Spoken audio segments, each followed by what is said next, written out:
wasn't he? And very kind to me, I have to say. yeah, he was unselfish and worked the scene. You know, it was all about what do we do to make this scene work, and he was incredibly patient. He had to be with his head sitting under a table with his head with a hole in the pan, you know, with the blood around it. He understood, you know, all that humor too. He brought a lot of humor to that Absolutely. character. He had some eye rolls in the movie, and you know, he just got it from the very beginning. It's only Stuart who didn't get it. Here's what I say about that. I think that Stuart is a little more wily than we thought. I think Stuart understood, actually, that in true successful humor must be played straight. You have to believe in what you're saying, not wink and nod at the audience, but play it seriously. And the situation, if it's funny, it will get the laughs. But if you know you're funny and you're trying to get the laugh, it's not going to work. So I think he kept us in the serious mode because the tendency could have been for us to just be a little too cute. Yeah, and all of his stuff is so outrageous anyway, right? I mean, really, all of his movies have some outrageous quality to them. So if you play into it too much, you know, then it's going to be farcical. But it never veered into that. So. You know, you were talking about going over the top, and by the way, we have somebody here that's never been participant in any Re-Animator panel or anything like that before, Craig Reed, and I want to talk just real quickly about he was one of the featured corpses. He was actually the burn victim. And when I was talking to Stuart about this, I said, you know, every time we have to add something onto the skin, it visually gets larger. With a burn thing, you know, burns recede. I'm an ex-EMT. One of my very first cases that I did working in the ambulance was a severe burn, and everything's smaller, and it gets eaten up. I said, if we could get an amputee to play the part, I'm working with a prosthetist, and I can put together some parts that are pretty amazing. Now, I was actually working with Peyton L. Massey, one of the famous prosthetists, and I was working on a project for the CIA, and was able to get, you know, certainly stuff that wasn't in this budget. And so they found Craig. You know, Craig, you lost your arm at age 2, right? 20 months. 20 months, okay, a little less than 2. And I took castings of him. You want to bring that with? Craig actually brought the original stump piece, which again has never been seen since the film. Yes, it's literally a body part back here. You've been keeping it in a drawer all these years? I hope you don't like wear it on Saturday nights or anything. This is a system that at the time was brand new for the United States government, and this is a vinyl that does not attack the skin. And so I was actually able to take this over to Peyton, to Massey Prosthetics, and we made this piece, and it holds on using vacuum. All right, so it actually sticks in place. And then because that scene did not require a tremendous amount of continuity, and don't take this wrong, Craig, he's a hairy guy. And one of the things he said to me is, I do not want you to shave me. So I used gelatin. So I had to heat up and do the gelatin, and this whole thing was done. And that, of course, goes in here. And then we were able to add a prosthetic arm to this. So when it got cut off, everything is actually smaller than the real arm, which it would be with a real burn victim. And it was so horrible. Stuart had also said, oh, this isn't pizza, this is Los Angeles pizza. I'm from Chicago. So he had pizza sent in from Chicago on the final night. And this was this night. And everybody said, Craig's disgusting, we don't want to be around him, And so I said, okay, I gotta have a little fun with this. I took pieces of the pizza and I stuck it on Craig. And I said, you walk in while they're eating their pizza and you go, really, guys? Is it okay? And, Right, that's right. got sick. Well, yeah, the pizza made him pretty sick too. And then I had to keep gelling him back in, putting him back in, into the gelatin to hold him back together again all night long. But yeah, it was over the top. I mean, there's a lot of big budget films that would never think of doing that. But yeah, sure, we'll get you a guy that doesn't know. What's another clip? Yeah. I don't know about you, but I never get tired of watching the animator. 12 cc's being administered. The dosage lessened in accordance to the freshness of the subject.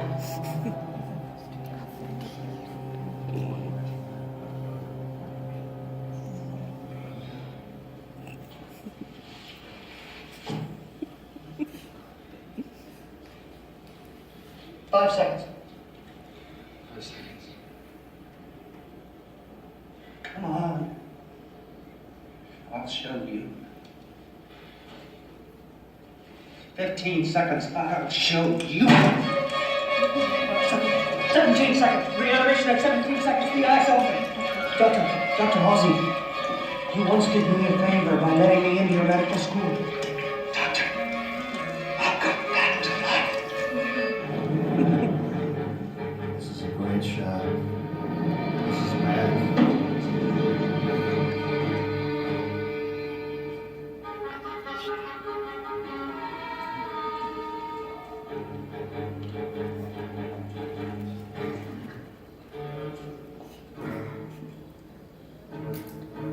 Daddy? Oh. Dad? Damn bitch. Hey! Dad! What is it? Are you alright?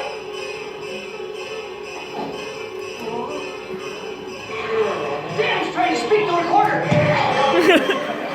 Apple boxes.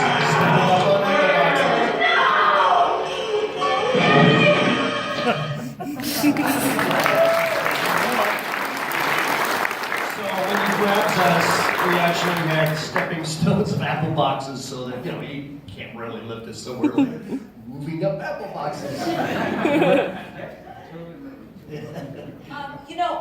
There's a lot of young filmmakers in the audience. Some of them are my very best friends.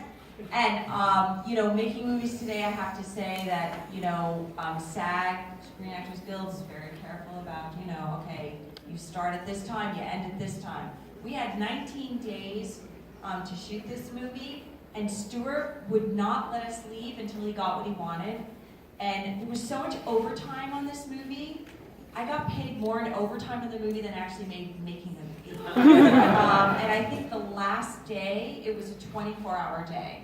And it was like... Yeah, but we didn't get paid very much in the beginning for this movie. Oh, We did! We didn't get rich on this. No, we didn't. We did not get rich off this movie, but Somebody did. it was a... that person's not here. Anyway, it's, we don't get a lot of time to make our movies with all this blood and gore and special effects, and you need so much time. And Stuart just would not let anyone go home until he thought the day was done. Did that create tension between you and Stuart, or you just went with the flow because you were newcomers? I remember at one point we were in a hallway. We had a hallway scene, and we rehearsed it, in the 2 weeks before, and we ran out of time, as you can on a film, and so something had to go, and it was this scene in the hallway between the three of us, and Stuart, in his obstinacy, said, "We'll get it in one. We're going to shoot this scene in one, no coverage. So let's block it out," and it was torturous. It was a hideous, I say something, and then I move here, and then Barbara goes here, and then I exit the frame, and then I you come back in, and it was like, this is hell. Where is that scene? Oh, it's probably in extended cut version or something. Hey, you know what? It might be in that R-rated version. They might have stuck it back in there. Is it not in the finished film? No, No. it's not. Thank God, it's not a finished film. But it just didn't work. But my God, Stewart was gonna, like, in the last 20 minutes of the day, he was gonna, like, get something on it. So that sort of hurt. The R version, is that like the 31-minute one? Yeah, exactly. Well, there was so much extra footage shot in the movie. Like you were saying before, it was like 2.5 hour cut at first. Right. Is there anything that didn't make the film that you wish did? Any of you? Well, I'll tell you, there was one thing that I'm glad did not make the film, because I thought it undercut my character. There was a scene where Dan comes into my room and I'm shooting up. Yeah. I'm shooting the Re-Animator juice into myself, And I didn't really agree with that because I didn't think, I thought Herbert lost power if he was using the juice in order to be as inspired as he was. So I just thought that was a wrong note, but we shot it, and in that R-rated version, it's in there. But I don't like it because I don't think I think it undercuts his genius. That he needed something in order to do it, and so I'm glad that's gone. Well, when I asked Brian User when he told me he was going to do the sequel, Bride of Re-Animator, I said, well, how are you going to bring back Herbert West? He died in the film. And he said, well, he's been shooting up that Re-Animator fluid for years. Well, did I die? All I did was disappear into some smoke. So, Hey, would you guys like to ask some questions of our incredible panel here? Oh, we'll start with this guy right in front. Yes, I have a question for Jeffrey and Monsterpalooza. What was like working with Stuart Golding on Form Beyond? Could you hear the question in the back? Do you want me to repeat it? what was it like working with Stuart, for Barbara and I, From Beyond? Well, it was amazing.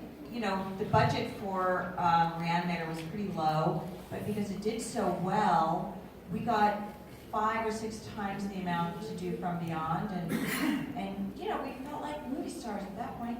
And then they flew us to Italy to do the movie. It was the first time that I'd ever been there and out of the country, and shooting at the old Dino De Laurentiis studios. It was all quite exotic, and we loved our script for it, and we just had an amazing time.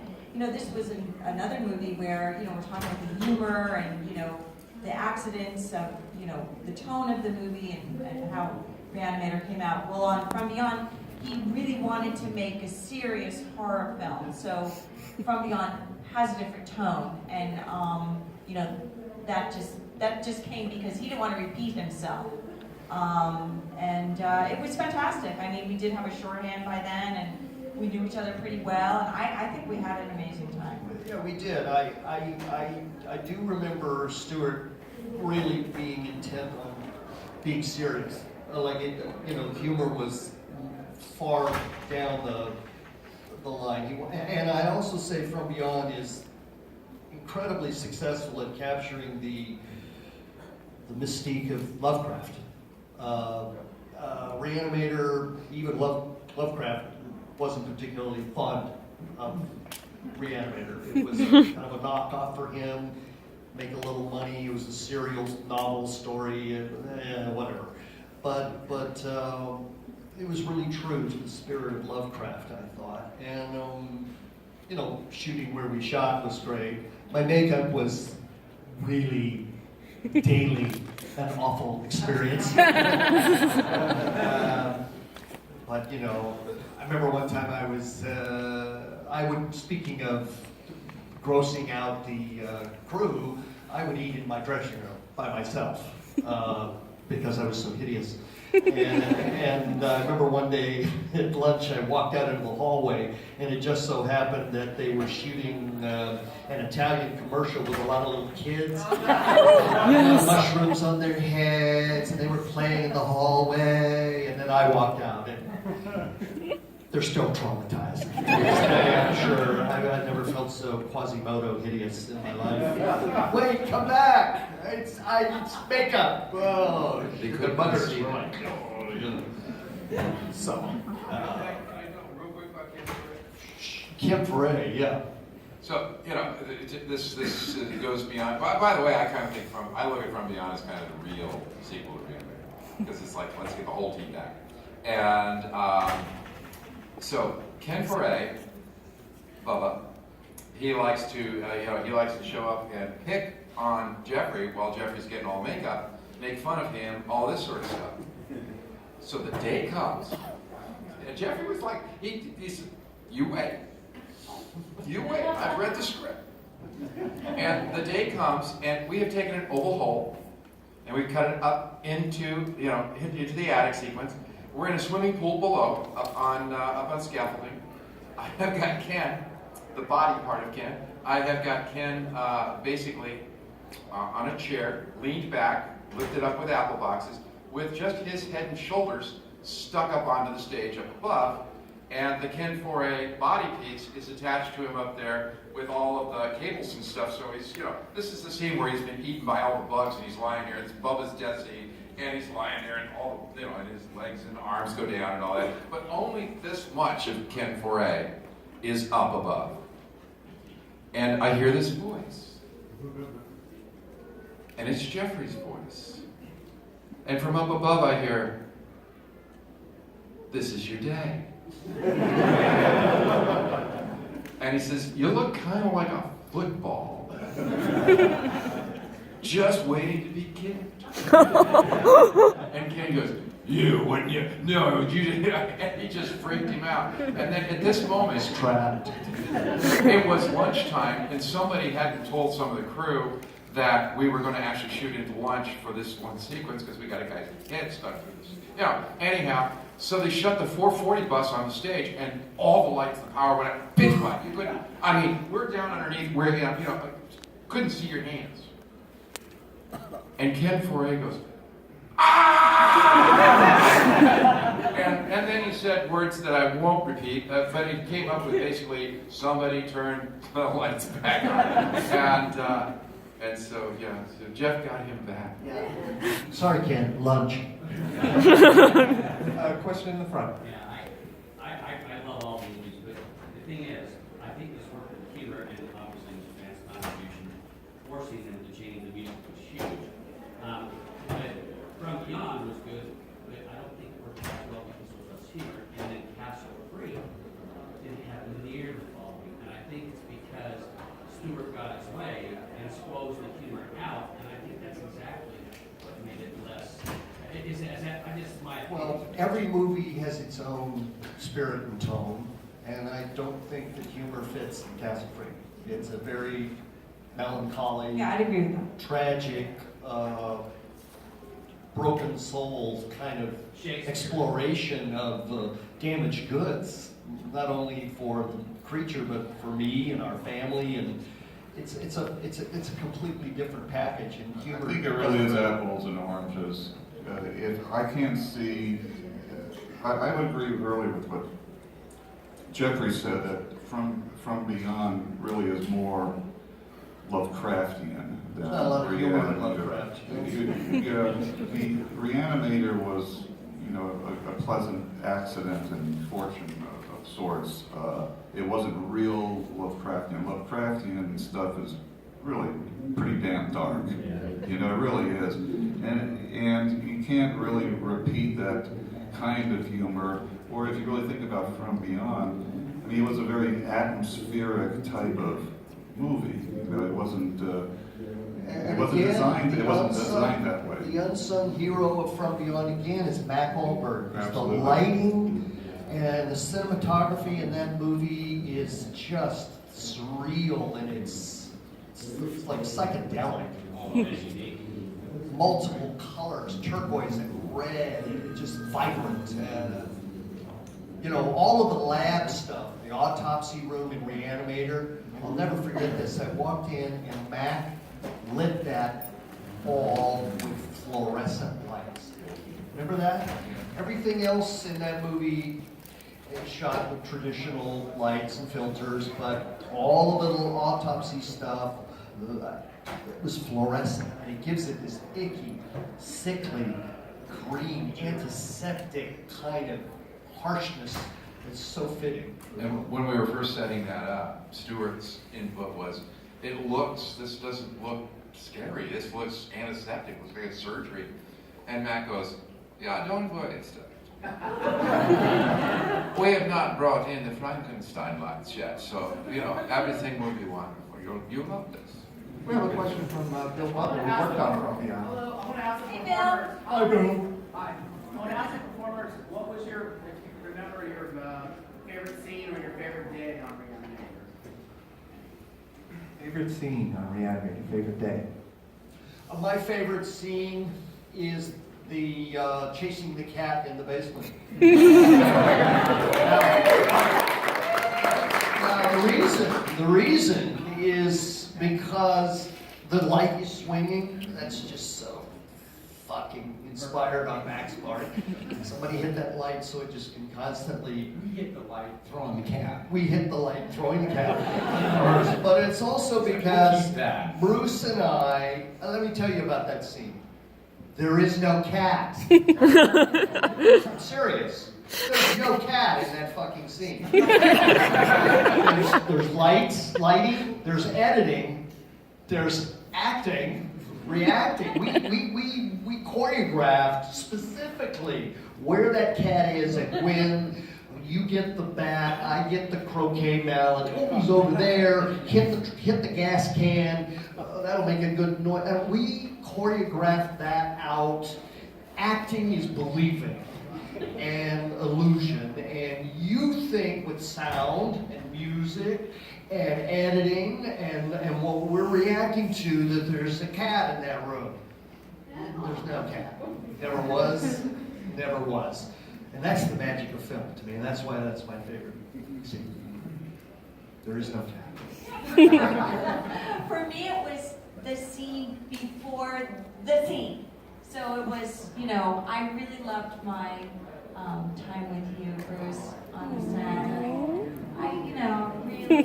I never really met Bruce before when we worked on the movie, but we had a really nice relationship on the set as actors, and I just really cared for you, and I think it was sweet. And so that was my whole character. I loved him, and I didn't want him to get in trouble, and I was trying to help him and save him from the evil Jeffrey Combs.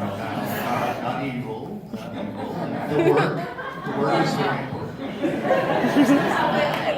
Everything goes south for Meg and for Dan, and there's that scene where we're just, you should go away and you should do whatever, and then, he comes back and I say, I wanted to hate you, I wanted so much to hate you. For me, that was my big scene and what meant the most to me in the movie and my relationship with you, that, no matter what you did, I still love you, and, maybe it's going to be okay, maybe we can still be together, and, that was meaningful to me and my character. Mm-hmm. And then, of course, my father comes in and picks me up and drags me away, and that's the end of it. But, I like that scene with you. What was your favorite scene? God, am I killing myself to What was your think of favorite this? I feel so torn right now. Jeff's easily threatened, so I got it.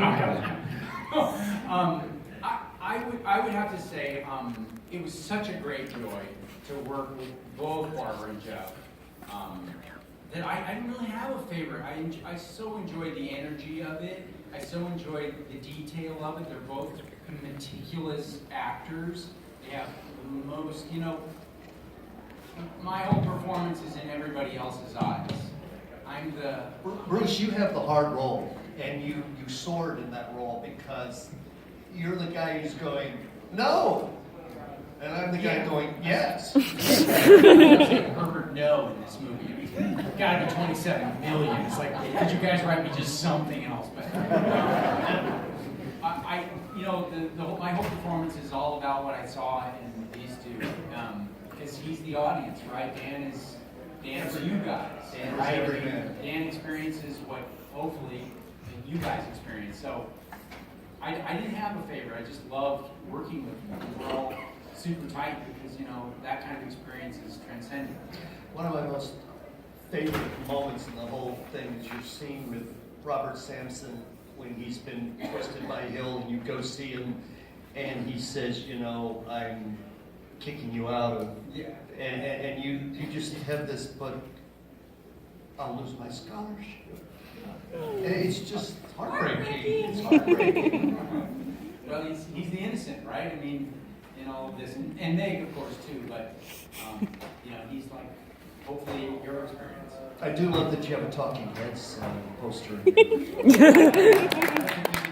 don't think you can get away with that these days. They go, hey, licensing, blah, blah, blah. Too late.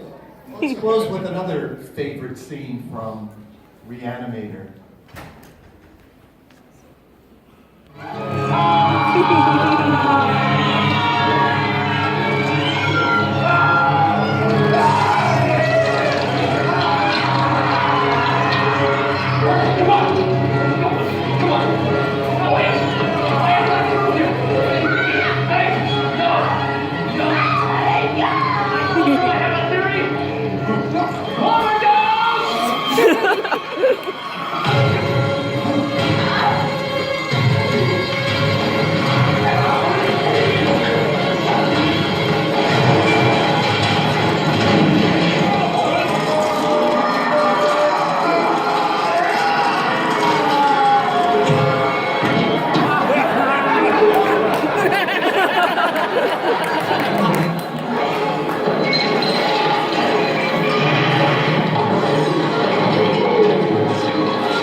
Wonderful merchandise design. Go say hello if you have any other questions. Again, let's give it up for this wonderful bunch of